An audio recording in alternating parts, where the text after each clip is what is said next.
The sun is on your back, a philosopher is in front of you, a beautiful indigenous teepee over our head. What more beautiful moment we can have to have this conversation and getting together as a community. And I love this whole area, this place. I'm delighted that Coventry University has this venue where students can be under the trees. My mother used to say that Buddha was enlightened because he was sitting under a tree. And these days we don't get enlightened because we don't have chance to sit under a tree. So your students and your staff have a chance to sit under the tree. That's a wonderful occasion. The other thing Buddha said, which I mentioned to Lopa,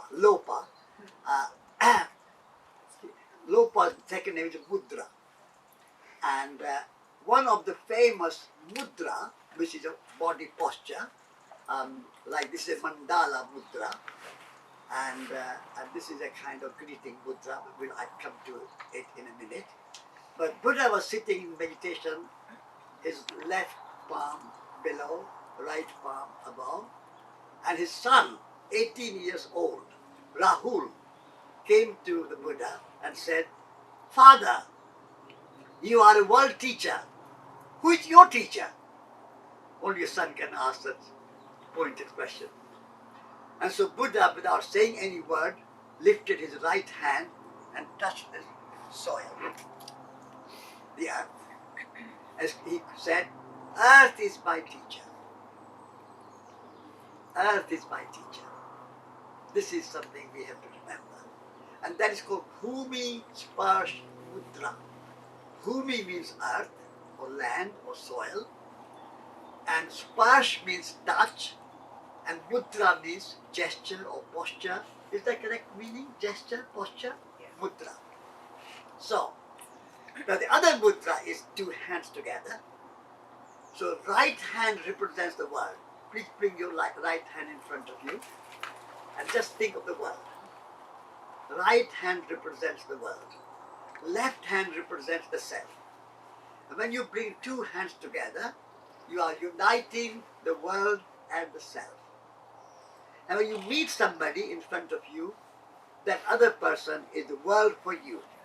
And for the other person, you are the world. So through one person, you are meeting the whole world. And you see yourself in the whole world. And you see whole world in yourself. This is a kind of Indian idea. And you see yourself in the universe. So I am made of earth, air, fire, water. I'm made of the sun. I'm made of life. I'm made of consciousness. I'm made of intelligence. I'm made of spirit. I'm made of soul. There is anima mundi, world soul. Universe is soulful. Anima mundi. Trees are soulful. Trees are same as us. Earth, air, fire, water, consciousness, spirit. As James Lovelock, the great scientist of our time, said, Gaia, the earth, is not a dead rock. It is a living organism. And a living organism has intelligence and imagination. William Blake said, nature is imagination itself. So imagination and spirit and intelligence is not simply a human attribute. It is in the whole world. We are part of that living organism. Intelligent. Rupert Sheldrake, another great scientist from Cambridge, wrote a beautiful book called New Science of Life. And in that New Science of Life, he says, morphic resonance means there is a memory, there is a resonance in nature. And we are all children of nature. They are our ancestors. In the time of Big Bang, there were no humans. Neither you nor me, nor our parents. We were not here. So we started with a very simple formula. Earth came into being with just one gas made of energy and matter. Two together, energy and matter. Energy is kind of implicit, non-physical, and matter is physical. And out of that matter and energy, the world evolved. And over the billions of years, it has evolved. And so we had water, we had rocks, we have forests, we have animals, we have birds, and then humans came. So they are our ancestors. So how can we say that nature is separate from us there and we are separate? So one of the idea of soil, soul, society is to see connections between the self and the other. We are all connected. We are all interrelated. We are not separate. Our scientific worldview has looked at nature as something separate. Nature out there, a dualistic worldview, where say nature is out there, the trees, the mountains, the hills, the rivers, the oceans, the animals, the birds, they are nature. And we humans are not nature. Nature and humans have been separated. This is a fundamental mistake of our modern scientific worldview. Whereas it is being corrected now, being corrected by people like James Lovelock and many others, Rupert Sheldrake, Vandana Shiva, Rupert Chopra. There's a whole tradition of new scientists who are saying that nature and humans are not separate. So first we separate nature out there, then not only we separate, but we talked about it, we say humans are somehow above nature. So we have dominion over nature. We can use nature as we like. We are something special, better, superior, and nature is just inferior, just only as a resource for the economy. The value of nature is only measured in terms of its economic value. This is the kind of second fundamental mistake. First, we are separate, and then nature is simply a resource for the economy. So I say soil. Soil is the source of all life. It's not just a resource for the economy. It's a life itself. Nature is not a resource for the economy. Nature is life itself. The word nature, if you go to your Latin kind of etymological meaning, nature word means birth. Like when a mother is pregnant, she goes for prenatal check. After the birth, she goes for postnatal check. So the word natal and nature are related. They come from the same root. Native, like native Indians. Why they are called native? You are native of Britain, or I'm native of India. Why? Because you are born in England. I'm born in India. You are maybe born somewhere. So wherever you are born, you are native of that place because you are born there. So native, Natal, South African city. Why is it called Natal? Because the Europeans discovered that city, that town, that place on the Christmas day, the birthday of Jesus Christ. So it's called Natal. Nativity play. So nature means simply birth. So everything which is born is nature. Living organism. So we are born, humans are born, we are nature. We are not separate from nature, we are not above nature. Nature is not a resource for the economy. Nature is life itself. That's the idea of soil. Soil for me is nature. And human beings, like the word nature, the word human, you are all organic and kind of gardeners and researchers of soil and land and agroecology. You know the word human is related to humus. And humus means soil in Latin. So human beings are literally soil beings. Our body is made of soil. That is called human being. The humility, word humility also comes from the same, humus, soil. And why soil is humble, has humility? Because it's always under your feet, below your feet, never over your head. So human beings need to be humble. Because we are soil. Humility, humanity go together. If there's no humility, there's no humanity. There's no soil. So soil is such a beautiful term. All our food we eat is soil transformed. All our potatoes and onions and garlics and oranges and bananas and mangoes and apples and pears and everything, plums, everything, what you are eating is all soil. It's a magic of soil. It's a miracle of soil. That with the help of the sun, help of the rain, help of the gardeners, help of the farmers, help of you researchers, together that one seed becomes a tree and gives you 1,000 apples. Soil does that. No money can produce one seed into 1,000 apples. Soil can do it. So earth is a real bank.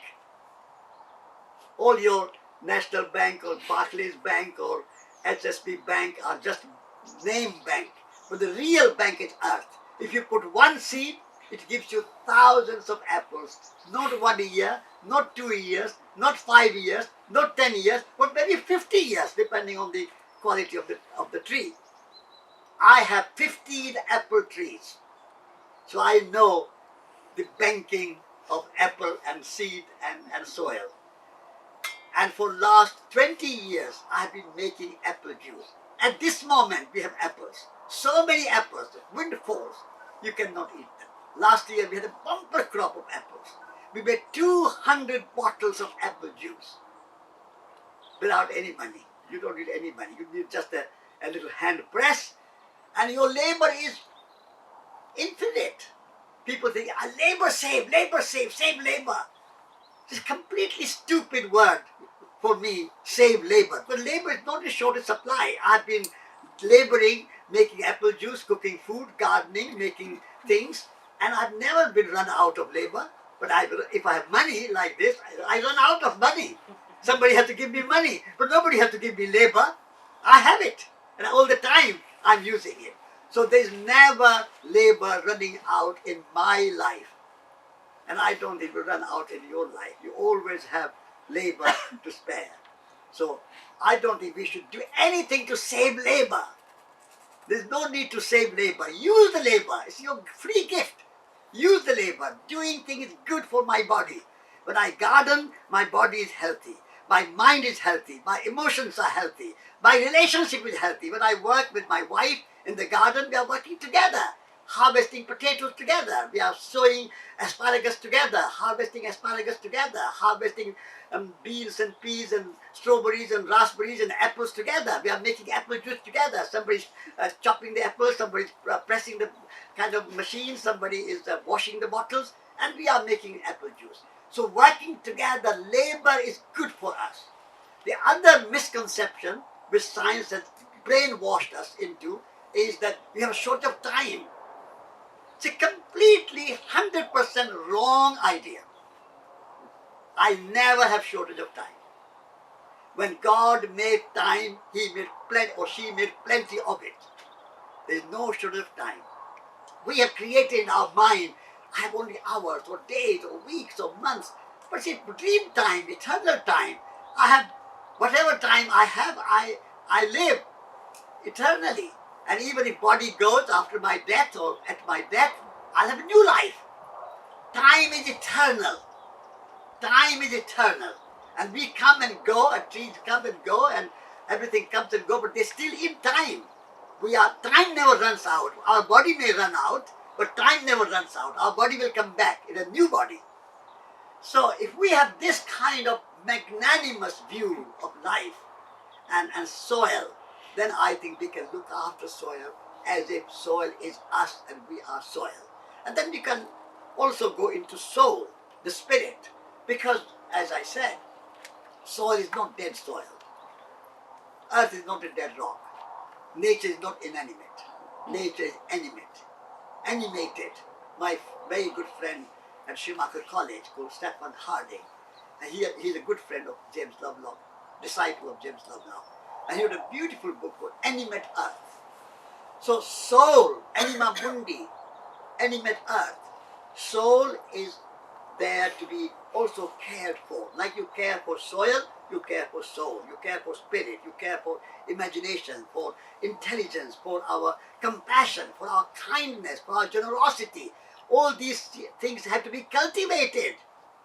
Like you cultivate soil, and you cultivated apple seeds, and you cultivated various vegetables and fruit and herbs. You cultivate the soul qualities. You can learn to love. In our schools and universities, we don't teach anything like learning to love, learning to respect each other, learning to be generous, learning to be kind. We don't teach anything of the soul quality.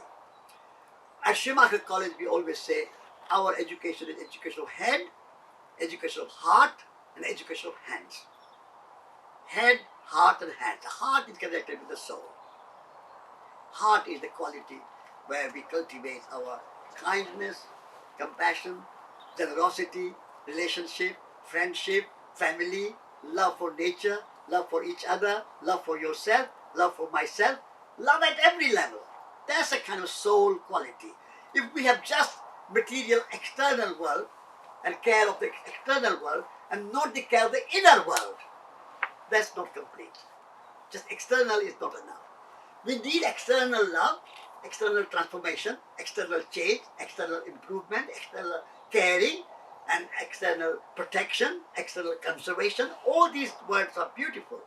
We need them all, but we also need internal, similarly, internal transformation, internal joy, internal celebration, internal happiness, internal contentment. At the moment, nobody teaches you to be contented. Whatever you have, you want more and more and more. Never contented with anything. And soul quality will teach you to be contented. Without contentment, there is no happiness. So this is why I put soil and the soul. And then society is my third word for Trinity, the new Trinity for our time, I call it. I have written a book for soil, soul, society. I haven't got it with me, but you can order it from Resurgence. It's available there. So society I bring back, but like we have separated nature and humans, we have separated individuals from society. I'm an individual. I'm a separate. I'm superior. Ego, strong ego we develop. Personal ego. Me, me, me. I would like our little change of consciousness, change of thinking, and say, from I to we. I cannot be alone. I cannot be here without you. A speaker cannot exist without a listener. A child cannot exist without the parents. Husband cannot exist without wife. Wife cannot exist without husband. Neighbors cannot exist without neighbors. We cannot exist without Coventry University having this beautiful Royton garden. We are all related and dependent on each other. Another of my book is called You Are, Therefore I Am. This is a kind of answer to French philosopher called René Descartes, the Cartesian dualistic philosophy, which has done a lot of damage to our world. The dualism, separation, and a kind of individualism. And so I say, when René Descartes says, I think, therefore I am, that was famous dictum of Descartes. I think, therefore I am.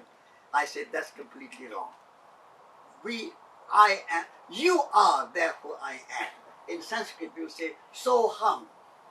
Sah asti, tasmat aham asmi. That is, you are, therefore I am. And that's a kind of very short mantra we have in Sanskrit in the Upanishad. Soham. So is the other, you. Ham is me. You are, therefore I am. So we are a society. We are a human community. We are not separate. We are not individualistic. We are not nationalistic. In the name of nationalism, we kill each other. In the name of religion, we kill each other. In the name of economic kind of superiority, capitalism, communism, etc., we kill each other. We hate each other. You are not capitalist, you are wrong. You are bad. You are not communist, you are bad.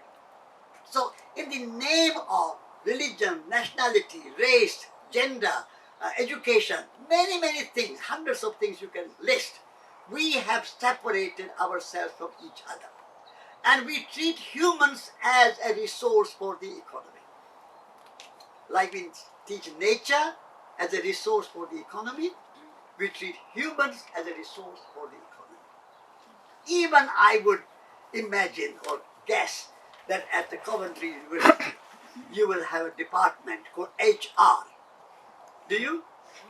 HR? Please change that department. Thank you. HR stands for Yeah, I agree. HR stands for human resources. How can you turn humans into a resource for running an organization or making money or running profit or whatever? I think HR should stand for human relationship, Yes. not for human resources. We are all human relationship. Human dignity comes first. Coventry University, any business, any government, any university should be in the service of humanity, not humans in the service of organizations and management and administration and a budget and a funding and all the management that you are doing. So nature, human, we are nature, and so human dignity and integrity of nature, that is the third trinity for our time. So soil, nature, soul, the inner spirit, us within our own heart, within our own soul, within our own imagination, within our own creativity, and human community. Soil, soul, society. This is a kind of new trinity that I want. And they are all connected. There's no separation. Because we cannot say, oh, I'm only an environmentalist. You be spiritual, you meditate, you do yoga, you do your compassion bit, you are loving heart. No. The person who is an environmentalist is also, thank you, also need to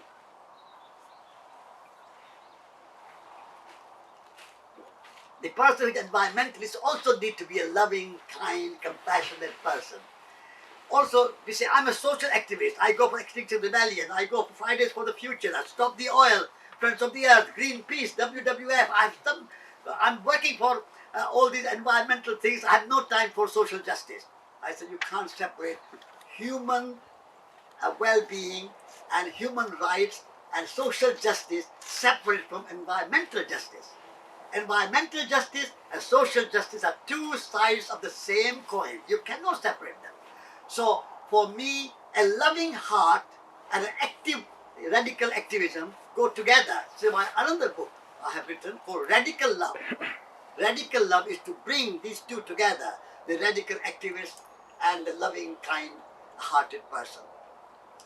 So I mean, this is a trinity I have created because I feel that in 3 words you can kind of encapsulate a kind of thinking that somebody has. Like in French Revolution, we had equality, liberty, fraternity. That was a good trinity. But I thought that was a trinity for its time, political trinity. But it has no mention of our relationship with the natural world. Equality, fraternity, liberty, they are all human-oriented, politically oriented. Also, that trinity doesn't have a kind of soul dimension, the spiritual dimension, the kind of the inner dimension. And so, in the same way, there are many other trinities. So I thought that we need a new trinity for our age, the age of ecology, the age of holistic thinking. Holistic thinking is everything is related, everything is connected, nothing is separate. So if we can bring that 3 together, then I think soil, soul, society, that can be a good handle, good thing to have. I can go on talking, but I think it would be good to have some questions, answers, so we more dialogue rather than just a monologue. But thank you for inviting me. It's a beautiful place you have. It's a great pleasure to come and be here with you in the sunshine and sit under this beautiful teepee. Thank you for inviting me and thank you for listening. And please ask questions.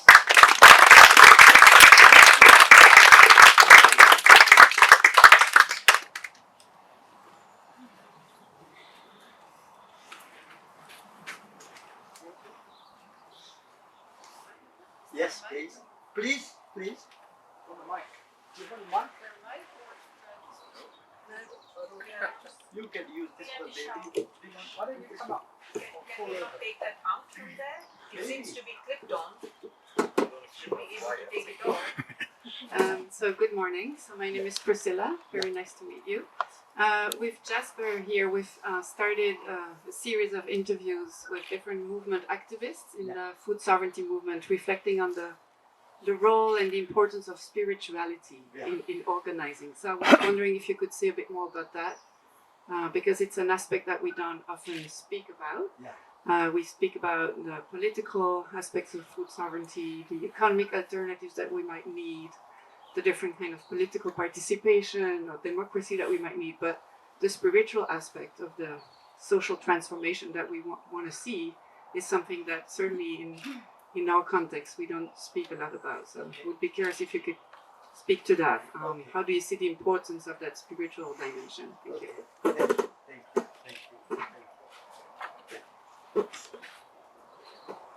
Okay. Soul is in a way kind of spiritual dimension, and I would say is that when you are engaged in external activities, ecological, environmental, social, all those activities, even farming, even gardening. For me, gardening is a spiritual practice. If you do something with love, it becomes spiritual. If you are doing something for money, it becomes material. So you are here working for this beautiful garden, Agroecology, Coventry University. Why are you working here? Ask yourself.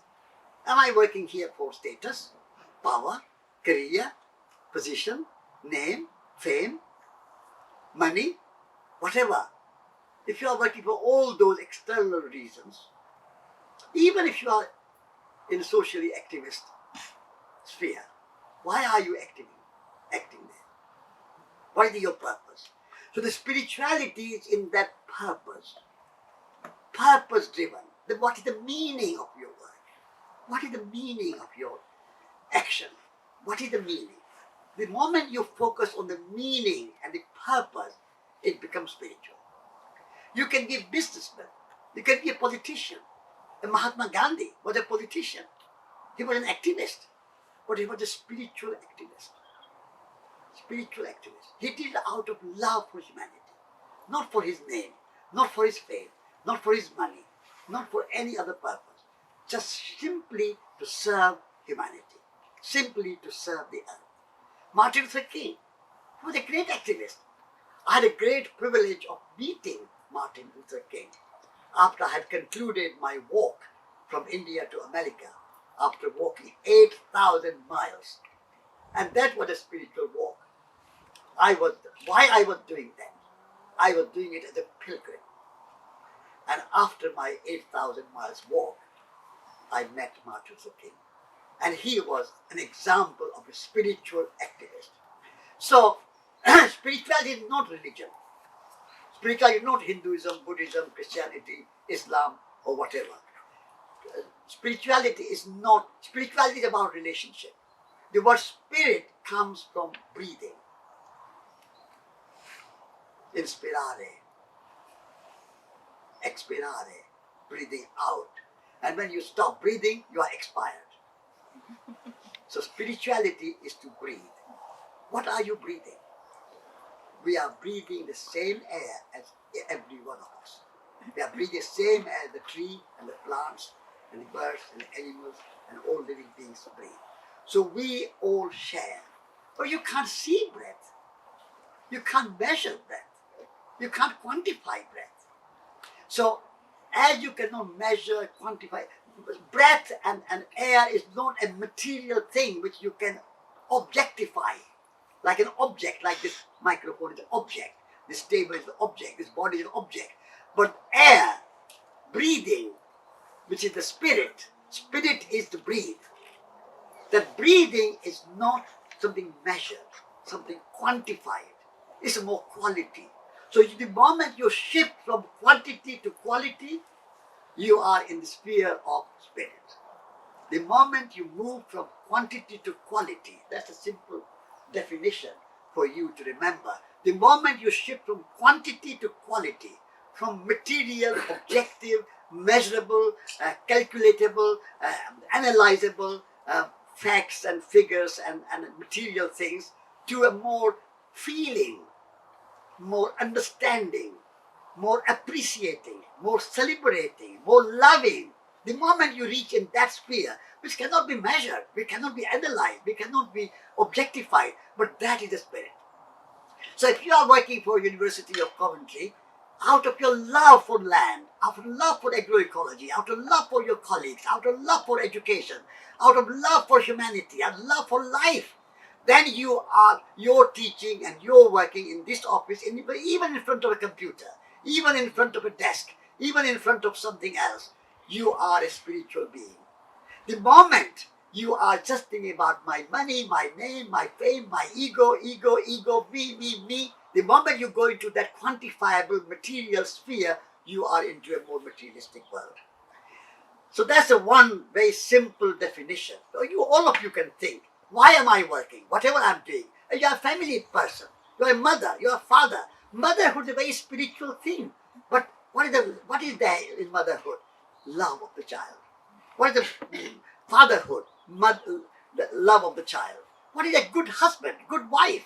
You can be spiritual. I mean, in Indian tradition, we say dharma patni or dharma pati. The husband is a dharma pati, the dharma husband. Dharma means spirituality.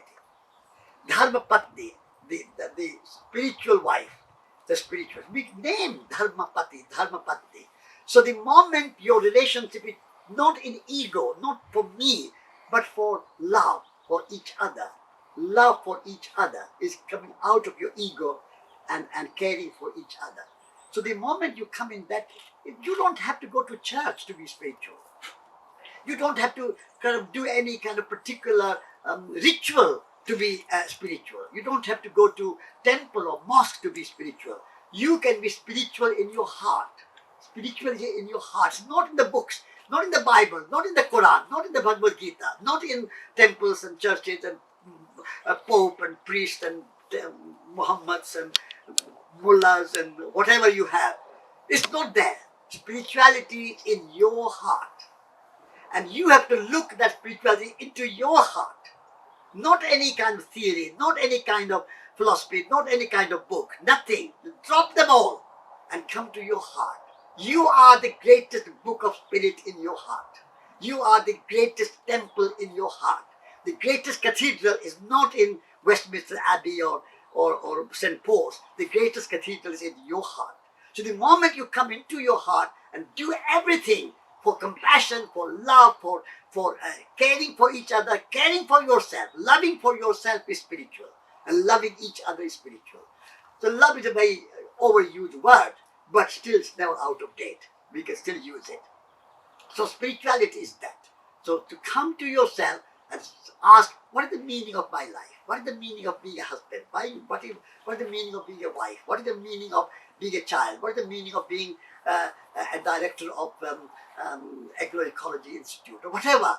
Meaning, purpose, that's where spirituality is. Spirituality is not just a kind of course, out of that spirituality, everything you do is measured. Your work is measured. So objective and subjective are not separate. Body and spirit are not separate. Without body, spirit is useless. Only body can manifest the spirit. But without spirit, your body is also useless. Body is a dead body without a spirit. It's only good for the grave.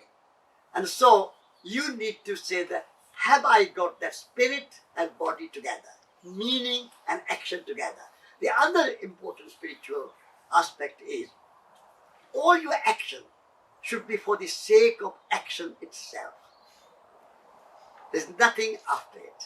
Whatever the result, whatever the outcome, whatever the achievement you have is all a gift. You are not seeking it. Like you don't seek birthday present. You don't seek Christmas present. You give Christmas present without seeking it back. If it comes, wonderful, you celebrate. If it doesn't come, you are not unhappy. In the same way, whatever your action is, you do it as beautiful, as perfect, as focused, as lovingly as you can. But what happens afterwards, what you achieve, you don't achieve, what results there are, what accomplishment there are, nothing of your business. That's all in the hands of God. You offer it as a present. All your work is a present. I'm speaking to you is my present to you. nothing more. You are listening to me, you're present to me, nothing more. I'm not expecting any results. I'm not expecting any outcome. I'm not thinking that, oh, after my speech, you should become my followers or buy my books or become researchers leaders or come to Shimaka College or praise Satish Kumar and say how Satish Kumar is wonderful or how Satish Kumar is awful. I have no interest. I speak to you out of my love. That's it. And I speak to you best of my ability. I'm here to communicate. And that's it. After that, nothing. Whatever happens is all a gift. So the moment you can let go of the seeking, attachment, acquiring, I want this, I want results, I want outcome, I want success, I want success. The moment you seek that, it becomes materialistic. It's no more spiritual. So spirituality is to let go. Let go of all your expectations. Let go of all your desires. Let go of all your kind of accomplishment and outcome and money and fame and name and whatever you are seeking. They're all illusion. Nothing, the real happiness is your own heart. And all the other things are added to it. The moment you have that happiness in your heart, then yes, money is useful, a name is useful, your position is useful, your house is useful, your other relations are useful. But they are coming useful only if you have that solid and strong and resilient spirit inside you. The moment you are solid and strong in your spirit, then all your physical, material needs are fulfilled and there's no problem. I have no problem. I've been 87, I've never been hungry, I've never been deprived of anything. Just I do what I can to serve community, and the community serves me. They look after me. People look after me. And so we look after each other in our relationship, and that is spirituality. So spirituality is a kind of bigger than all the religious kind of books and temples and churches and rituals and all that. Is that answer? Long answer. Any other question? It's a very important question, a very big question. So you asked me. Thank you for asking me.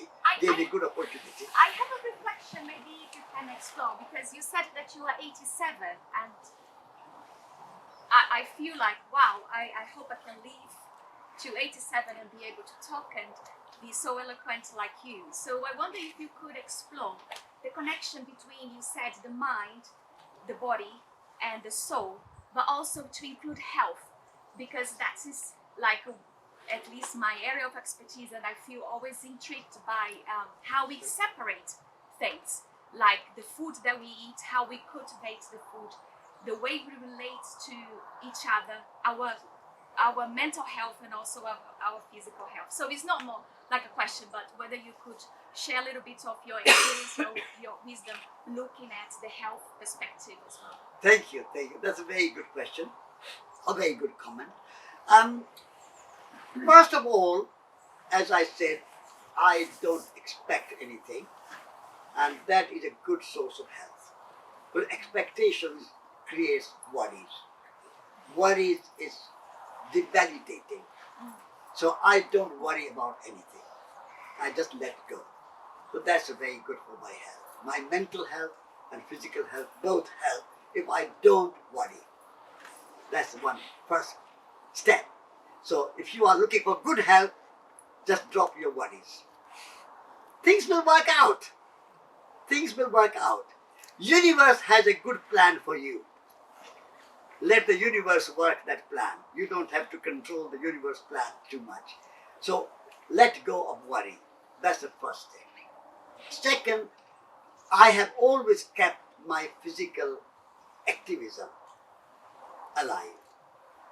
I walk, I live by the sea, so I walk along the coast path, the Atlantic coast path. I have 2 acres of garden. With my wife, we garden, I cook. So this is why I say there's no shortage of labor, and I love to use my labor. I don't like to sit just behind the desk and write books only. I write books, I enjoy writing books, but that is a part-time job. But other part-time is gardening, cooking, walking, using my body.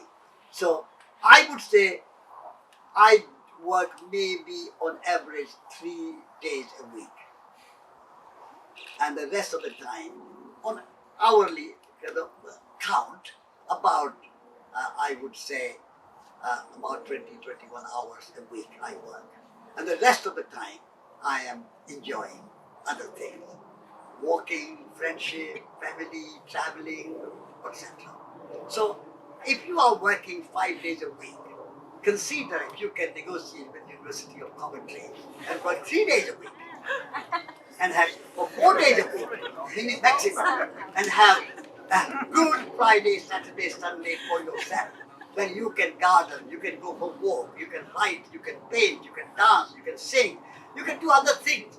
At the moment, our health goes down because we have too much work in a kind of static and sedantic sort of manner, sitting behind a desk or in front of a computer and not using our bodies too much.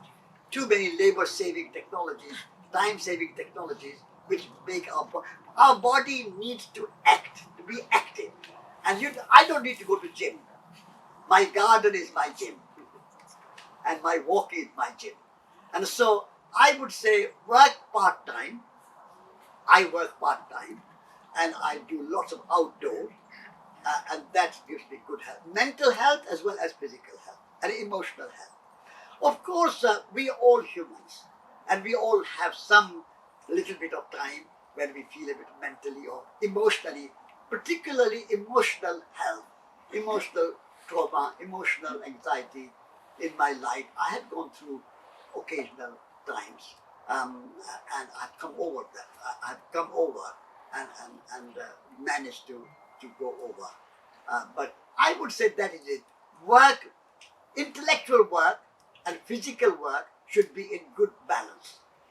The moment you can balance, because we have mind, but we also have body. We use our mind more than we use our body, and that could be one source of ill health.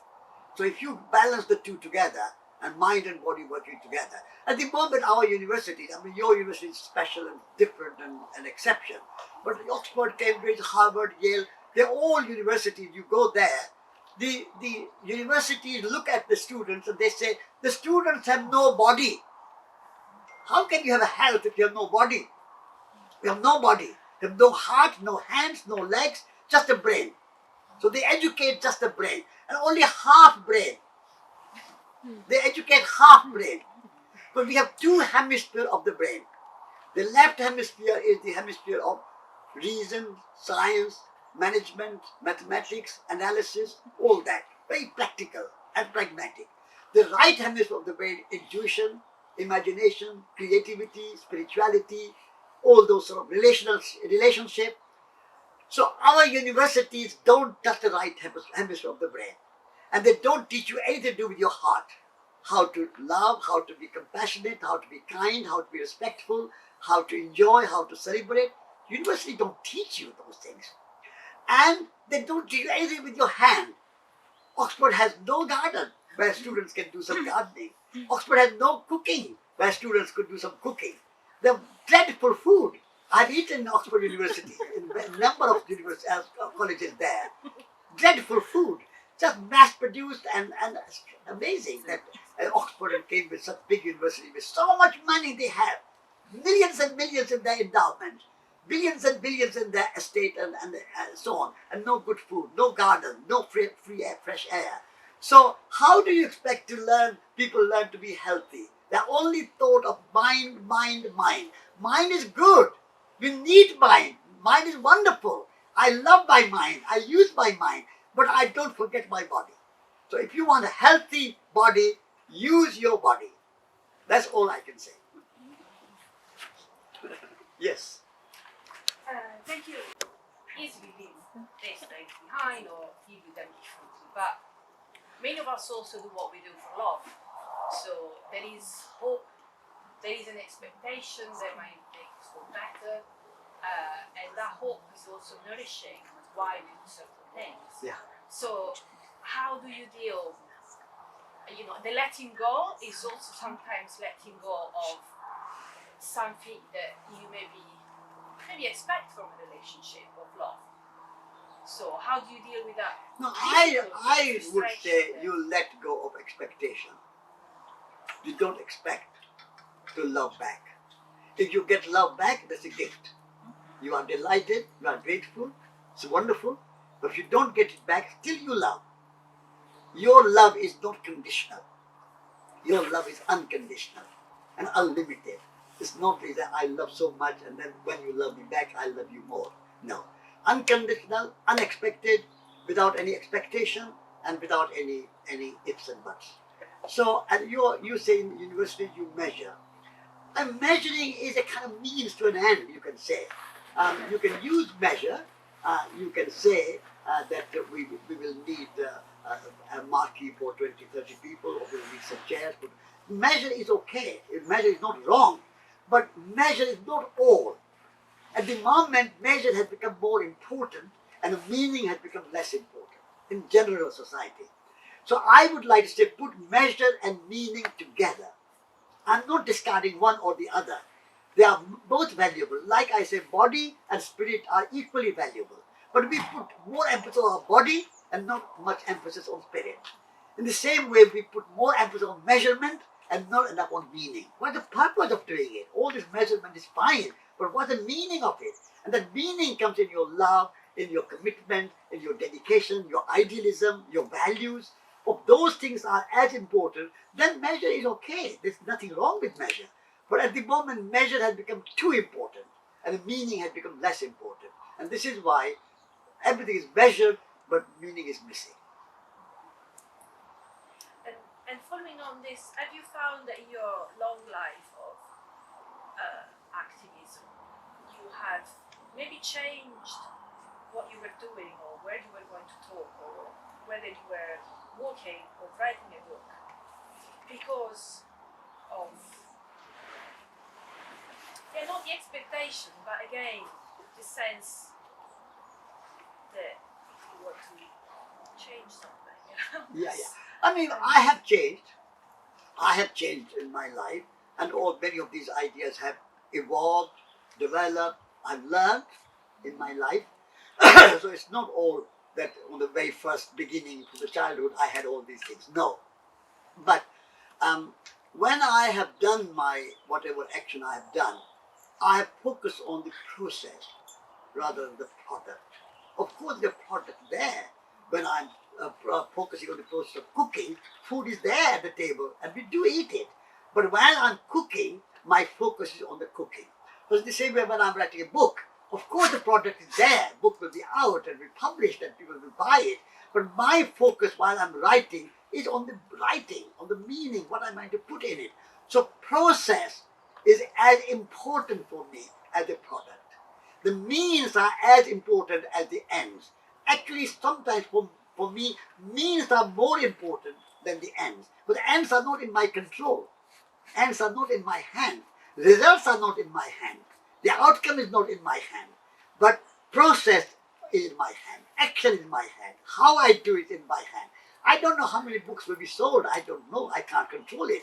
But when I'm writing it, I'm writing with love and my commitment and my dedication and my full heart in it.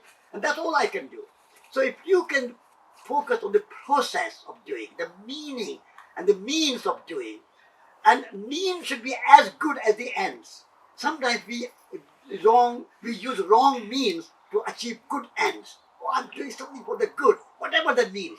I don't believe in that. I think your means should be as noble and as beautiful and as good. Your process should be as enjoyable as the product, as the final result. So cooking for me is as enjoyable and as wonderful as eating the food.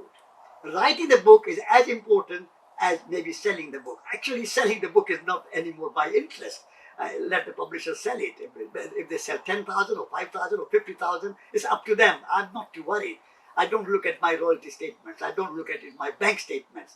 Whatever comes goes there.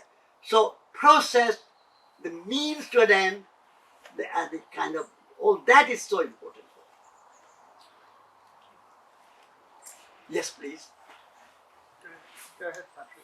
Satish, it's wonderful to see you back here in this garden. I think it was about 20 years ago you were here.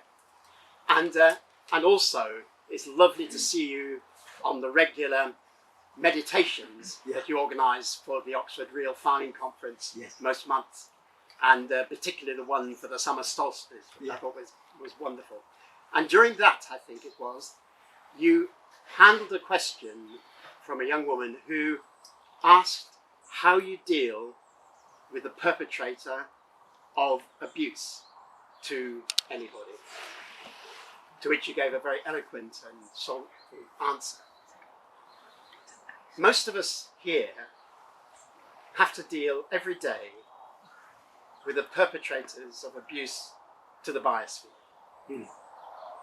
And it would be interesting to hear from you how, over the decades, you've managed to deal with those perpetrators, the ones who are destroying the very biodiversity of which we are, of course, a part.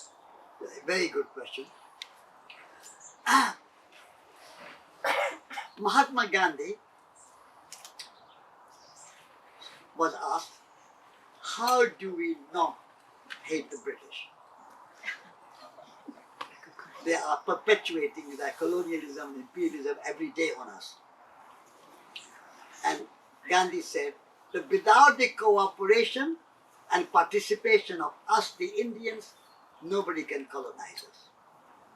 In the same way, the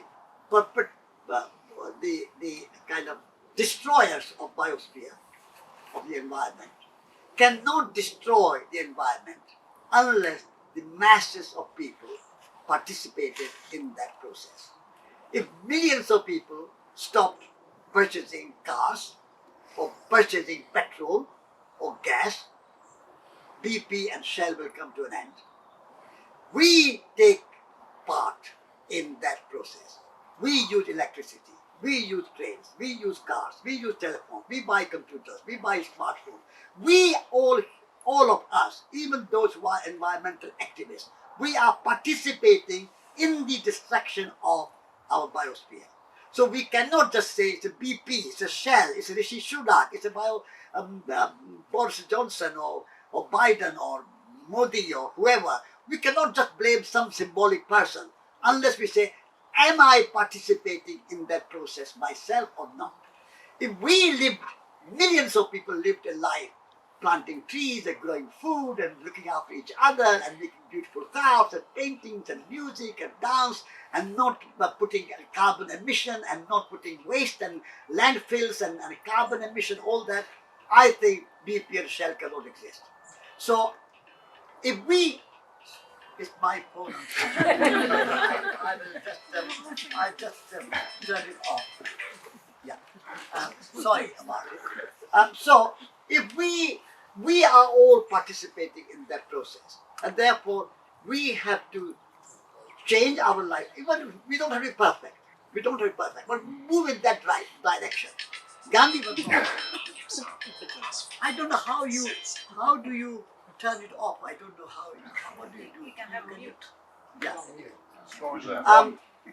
So I would say if we ordinary people did not participate in the process of biodiversity and environmental destruction, there will be no perpetuators who will destroy it. So we have to change ourselves. But that's not enough.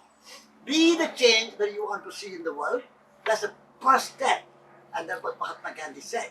But the second step is we have to spread the word. At the moment, our communication is very weak. People don't know about ecological and environmental issues sufficiently. They are ignorant. They are conditioned to think that progress is good, development is good, roads are good, infrastructures are good. It's all for the betterment of humanity. Save labor, save time, and use this development, progress, economic growth is good. They are conditioned to think like that. It's not that they are evil people, but they are educated in Oxford, Cambridge, Harvard, Yale, big universities, are conditioned to think economic growth is the God. Economic growth is religion. So we cannot just blame them. We have to start a new movement, a new communication, that how we kind of change that paradigm. How do we change that kind of narrative so that there's a new narrative, new paradigm, new story that we have to create. And that we have to take responsibility. We have to create, and all great people like Martin Luther King, Mother Teresa, Mahatma Gandhi, Nelson Mandela, Václav Havel, all these people who led great movements, they created a new story, a new narrative, a new paradigm, and that helped. So that's the second point we need to make. How do we communicate more effectively, more vigorously and rigorously and convincingly to the general population that we have to live frugally, we have to live simply, we have to live elegantly, and we have to live a good life in harmony with nature and not destroying nature. That communication has to be there. And you are doing good work here, but I think this has to spread much more. Oxford and Cambridge and Harvard and Yale and all the big universities around the world, they are conditioning all the big environmental problems are created. Climate change and global warming created by the highly educated graduates of Oxford and Cambridge and big universities. So we need to have a communication strong. And the third thing we also need to do is to join together. No one person, no one university, no one group, no one organization can change the world. We have to work together, joining together and helping each other. And at the moment, because of our ego, say, no, Friends of the Earth is not good enough. Excellence is rebellion. Excellence is good rebellion, not enough. Stop the oil. Stop is not good enough. What WWF? Something else. Or even I am better than you. Join me, but I can't join you. So I would like to say the third thing you can do is to join others. Work together. Let your ego go a little bit. And with humility, join together. And work where we agree. We have common ground rather than where we disagree. So if we can work together, then our movement will be stronger. And so be the change, communicate effectively the change, and join others to change. And then, as I said in the beginning, leave the results in the hands of God, in the hands of the universe. We cannot control when the change will come. Mahatma Gandhi did not know when India will be independent. Martin Luther King did not know when Obama will be president. And Nelson Mandela did not know when he will be free. So we don't know when change will come. But if we are doing effectively our best, that's all we can do. Be the change, communicate the change, join the change, and leave it at that. And do it all with love.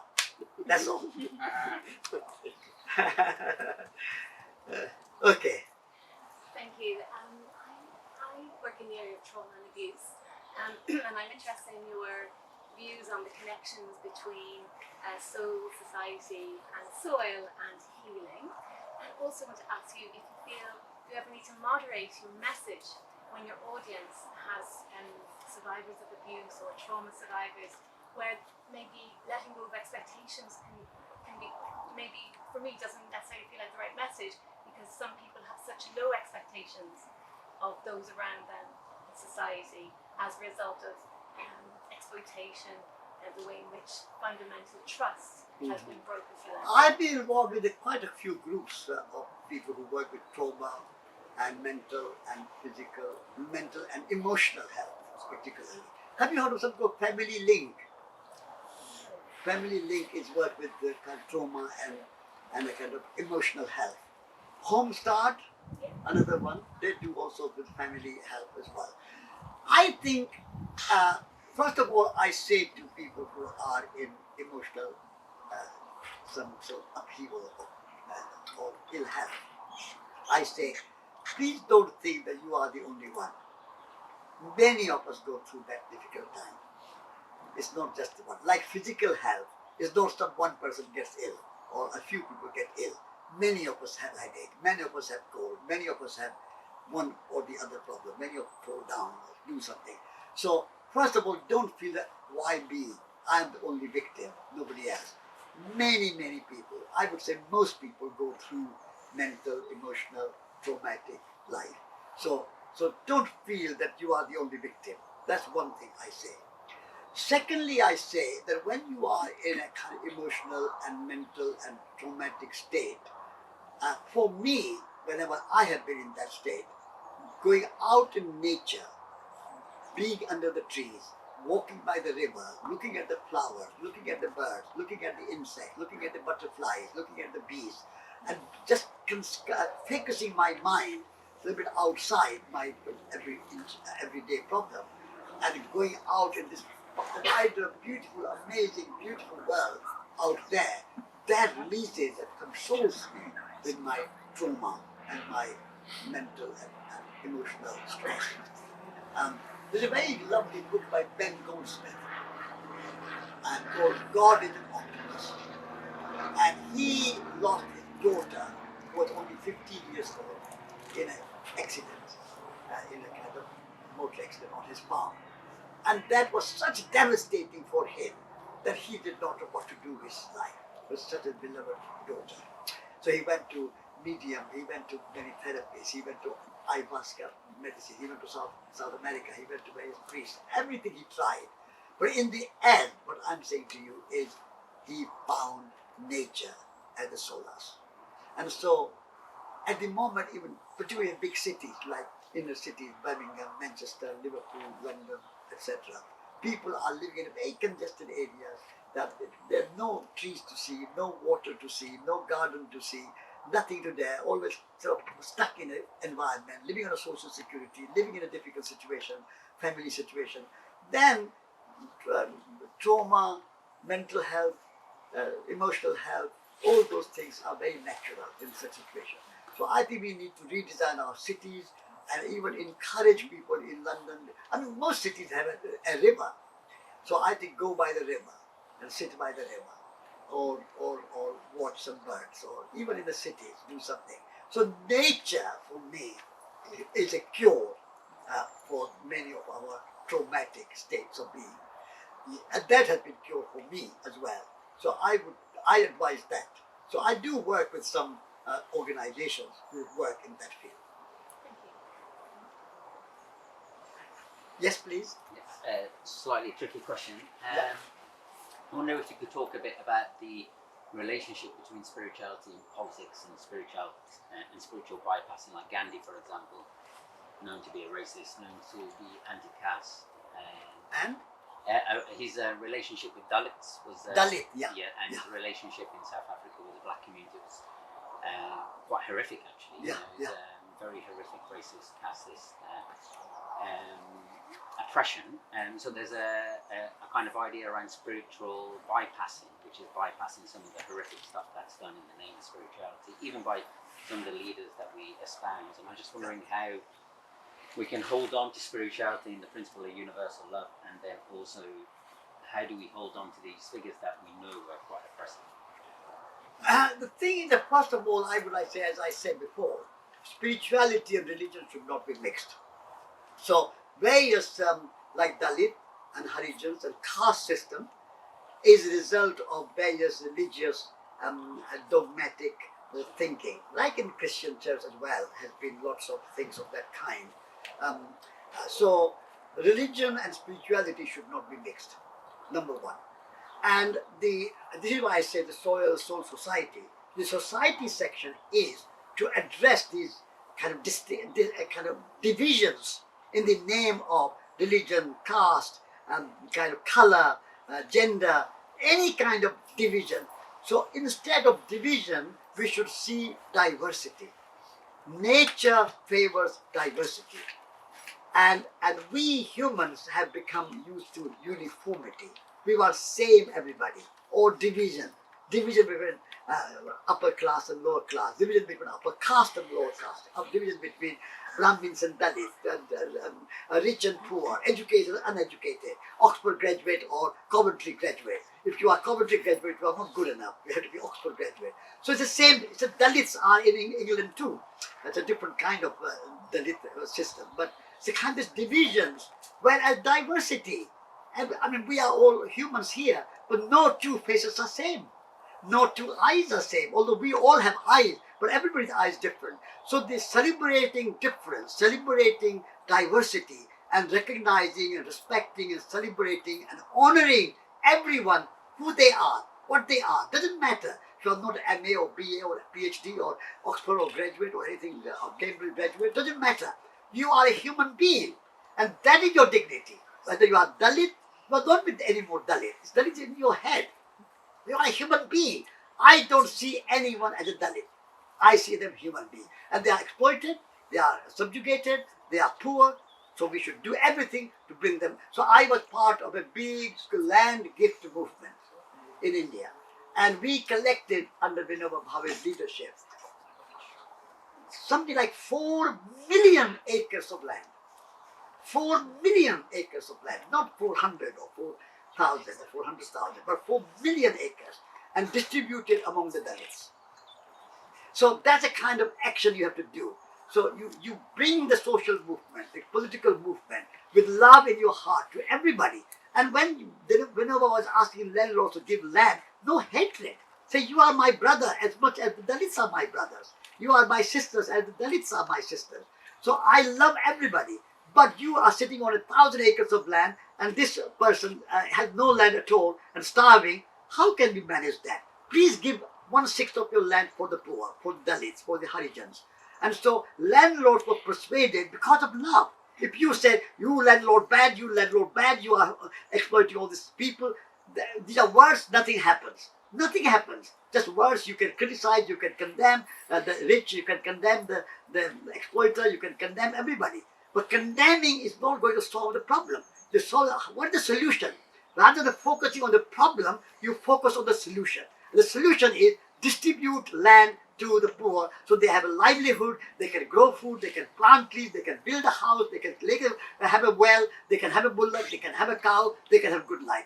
Everybody, every human being is given as a gift for labor, for time, for imagination, for creativity, for making, for producing. We have 2 hands, we have eyes, we have everything we need. You don't need to go to Marks and Spencer to buy hands.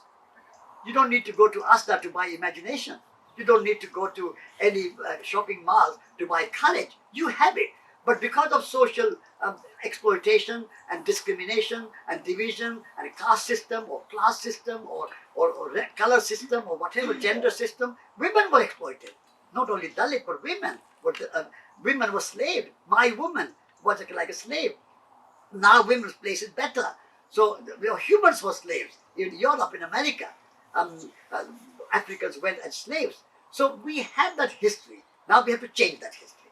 And we can change it with love and spirituality and compassion rather than with anger and hatred and condemning that they are bad, I'm good. And condemning will not bring any solution. But action with love will bring solution.